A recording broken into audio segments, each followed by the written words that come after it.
Halo Cinephile, apa kabar? Semoga sehat dan bahagia selalu ya. Pada kesempatan kali ini, Movie Rastis mau ceritain alur film yang berjudul Throne of Elves. Nah, film ini sebelumnya dikenal sebagai Dragoness Throne of Elf. Ini adalah film animasi Tionghoa Amerika yang diproduksi sebagai sequel Dragoness Warriors Dawn dan dimaksudkan sebagai film kedua dari trilogi film tersebut. Film berdurasi 90 menit ini tayang 2016 lalu serta mendapat rating 6,2 dari 10 versi IMDb. Buat kamu yang pengen refresh ingatan dengan film pertamanya, bisa banget diklik di pojok kanan atas ya. Nah, Throne of Elves bercerita tentang pertempuran dua posisi yang saling bertolak belakang nih, antara kehidupan dan kematian. Terus Lia dan Gerant lah yang akan menjadi tiang pertempuran yang epik ini. Kira-kira akan kayak gimana sih pertarungan mereka kali ini? Kalau gitu gak banyak basa-basi lagi deh, langsung aja yuk Movie Rastis ceritain.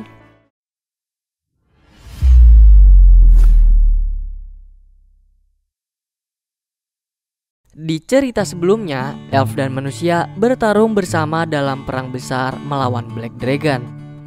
Setelah pertempuran, mereka pun kembali ke rumah mereka masing-masing. Kemudian film pun selesai. Nah, sekarang Lia memiliki seorang kakak yang akan menikah. Terus nih, abang-abangannya banyak yang gak setuju kalau Gerant atau Fish diajak kondangan ke resepsi kakaknya Lia, soalnya dia kan manusia. Namun beruntungnya kakaknya Lia ngizinin. Akhirnya dia ngirim surat deh.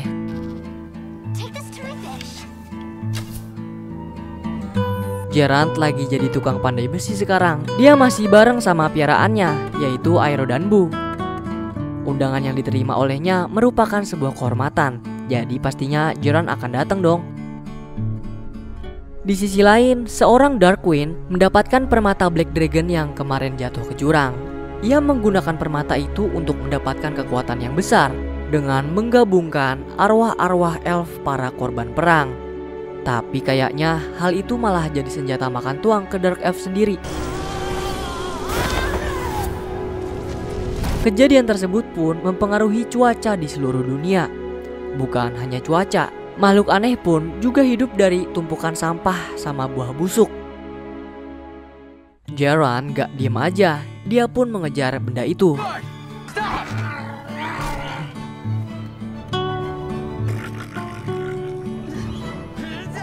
Tapi kelihatannya malah Gerant yang dikerjain sama si makhluk.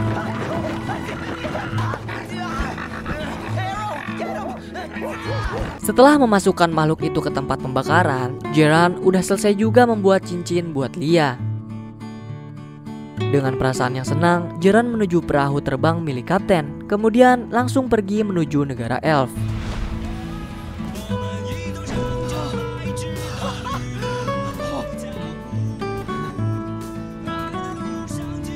Dalam perjalanan, Gerant dibikinin papan seluncur terbang gitu sama gurunya. Kini ia pun akan mencoba menggunakan papan sky-nya, namun dia belum bisa menguasai benda tersebut. Papan itu bisa meluncur dan terbang seperti burung. Terus dengan beberapa percobaan, Gerant langsung mahir untuk menggunakannya. Setelah sampai di negara elf, dengan gaya tengiknya, Gerant menyapa si bebek. Mereka melepaskan rasa rindu di dada. Kemudian terbang bersama menggunakan papan mengelilingi kampung elf. Para prajurit gak bisa apa-apa karena Lia adalah adik dari sang putri. Nampaknya juga banyak yang gak setuju kalau ada manusia yang datang di kampung mereka. Berita Dark Wine yang membangkitkan kekuatan sudah tersebar sampai ke mereka. Mereka pun wanti-wanti nih dan Lia gak boleh lengah. Malam ini Lia dibawa ke permata hijau dan itu merupakan sumber kekuatan para elf.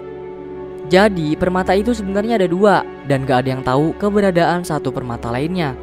Lia disuruh buat memakai permata itu pas akad kakaknya. Ia mempercayakan Lia untuk melindungi permata tersebut. Permata itu tidak boleh diketahui oleh bangsa manapun selain elf karena kekuatannya yang sangat besar akan membuat bangsa lain berhasrat untuk memilikinya. Dan karena hal itu Lia diminta untuk menjauh dari Gerant. Ini semua buat kerajaan elf ke depannya. Pesta pernikahan dimulai. Gerant bareng kapten harus menaruh semua senjatanya sebelum memasuki ruangan pesta.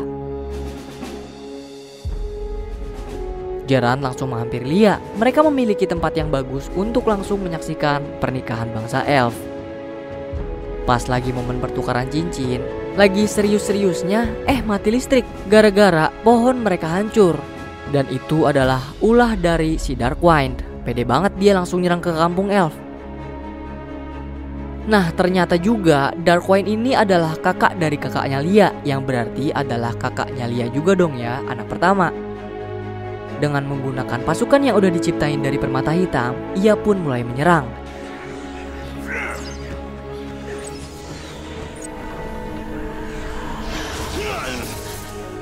Jadi tujuan Darkwind ini untuk mencari permata hijau, dan untungnya udah dikasih ke Lia.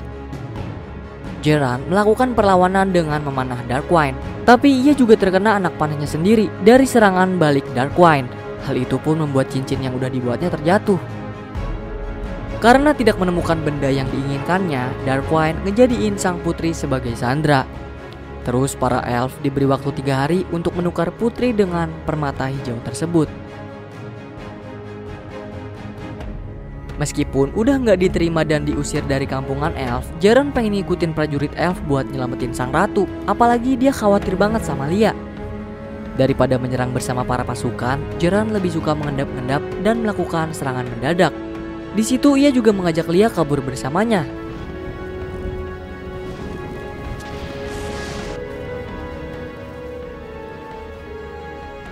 Geralt mendengar sebuah bisikan yang mengantarnya langsung ke hadapan Darkwind. Itu semua berasal dari luka yang ia terima sebelumnya. Terus di sana mereka terlempar dari atas kapal.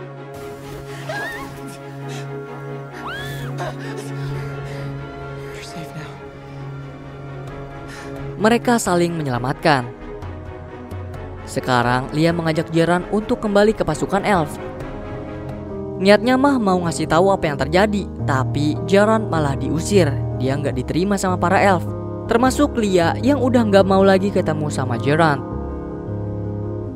Geralt pergi dengan kesedihan yang mendalam, dan hujan menutupi tangisan yang membasahi wajahnya. Luka di tangannya kumat, kesadaran mulai menghilang. Beruntung kapten ada di sekitarnya, Geralt pun terselamatkan. Tapi hal kayak gitu doang mah nggak bikin Geralt menyerah. Dia mau ngelakuin hal yang dia mampu. Sekarang Darkwind udah sampai di kampungannya. Peliharaan Geralt udah ngikutin mereka sampai di sana, sedangkan Putri ditahan di tempat yang tinggi. Tujuan Darkwind selanjutnya adalah menuju kutub utara. Ia membelah es dengan kapalnya, kemudian berniat membangkitkan naga yang terkubur di bawah es. Geralt pun datang. Darkwind udah tahu kedatangannya. Mereka membuat kesepakatan kalau Geralt berhasil mengambil peta elf, sang putri akan dibebaskan dan dia akan disembuhkan. Tapi Geralt tidak menerima perintah dari Darkwind. Dia bersama pangeran dan pasukannya sudah tiba di tempat pertempuran, tapi ternyata mereka dijebak. Darkwind gak ada di situ dan lawan mereka cuma antek-anteknya aja.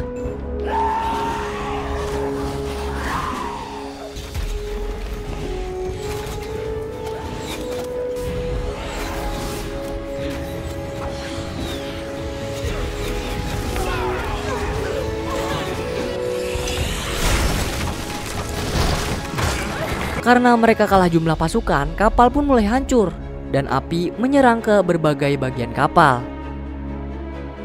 Geralt datang untuk membantu dan yang tersisa sekarang tinggal mereka berempat doang. Beruntungnya kapten datang di waktu yang tepat.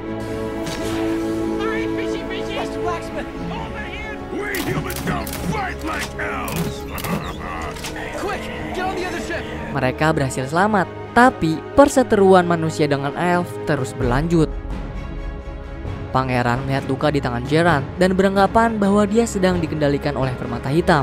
Sedangkan Geralt dengar sendiri kalau dia lagi diomongin dari belakang sama pangeran. Terus nggak tahu dia kerasukan atau hilang akal. Kemudian Geralt mengambil map elf dan membawa peta itu bersamanya. Saat ini Ratu terus melawan Darkwind dengan benda seadanya. Terus gak lama kemudian, Geralt membawakan peta elf untuk membebaskan Ratu, tapi ia ditipu.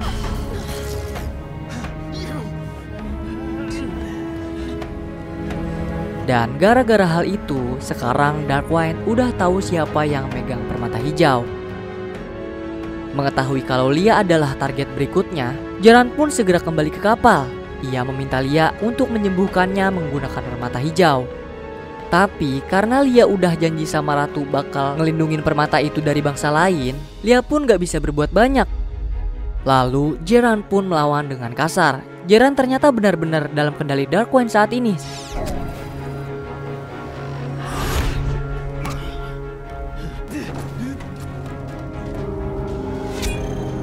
Mereka berdua saling mengarahkan anak panah. Bedanya, Jeran sempat mempotek mata pisau anak panahnya.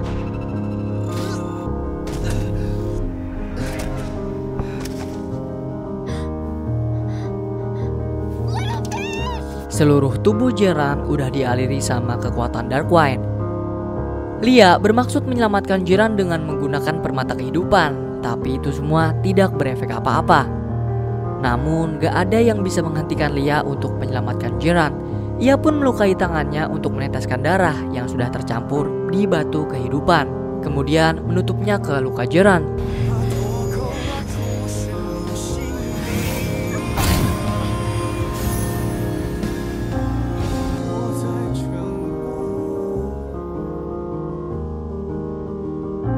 Beruntung usaha Lia berhasil dan Jeran telah kembali. Sekarang mereka menuju langsung ke lembah kegelapan untuk menghadapi Darkwing. Baru juga nyampe, udah langsung disambut.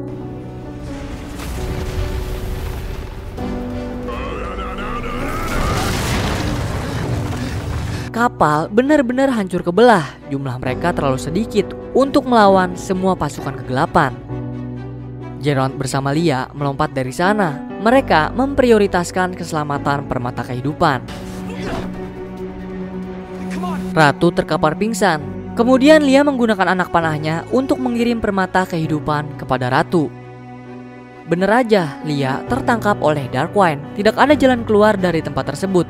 Terus di bawah mereka adalah lahar. Sedangkan Jeran harus menahan sekuat tenaga untuk menyelamatkan mereka semua.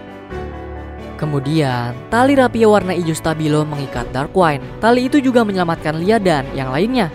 Penggunanya adalah sang ratu, dan ia datang di waktu yang tepat. Permata kegelapan tidak bisa lagi dikendalikan. Kekuatan itu nggak bisa nolongin Darkwing. Namun, semua itu belum berakhir. Bagaikan kepompong, Darkwing terbebas dari jeratan tali dan berubah menjadi seekor naga hitam. Dan sekarang waktunya mereka untuk lari.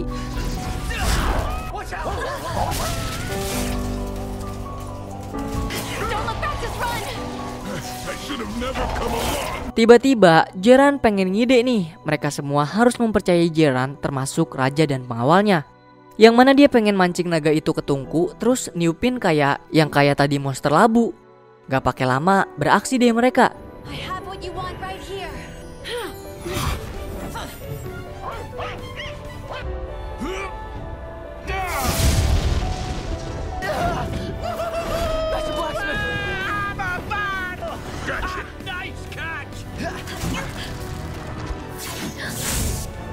Naga itu terus dipancing untuk mengikuti Jeran. Kemudian Jeran tiba-tiba berada dalam kendali Darkwing. Namun beruntung Lia bisa menenangkannya. Jeran menggunakan permata kehidupan untuk mengalihkan perhatian naga. Perlahan ia terus mendekatinya. Lalu saat di posisi yang tepat,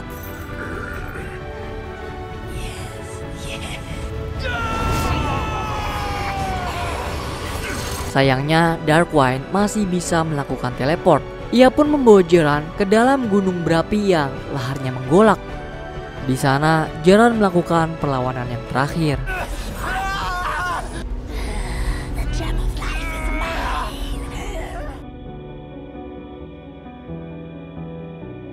Mereka semua udah pada hilang harapan dan sudah putus asa. Namun gak lama kemudian anehnya gunung lahar tersebut meledak lalu membeku. Terus akar-akar kehidupan keluar dari dalam gunung, membebaskan para arwah dari kekuatan jahat dan menumbuhkan sebuah pohon raksasa. Lalu permata kehidupan juga kembali menghidupkan Jeran. Para bangsa elf baru mengetahui kalau Jeran telah satu-satunya manusia yang bisa bergabung dan dihidupkan kembali oleh permata kehidupan. Nah, tempat tersebut menjadi sebuah habitat yang baru sekarang dan Darkwing atau Meyla akan menjadi penunggu di sana. Kemudian, film pun berakhir.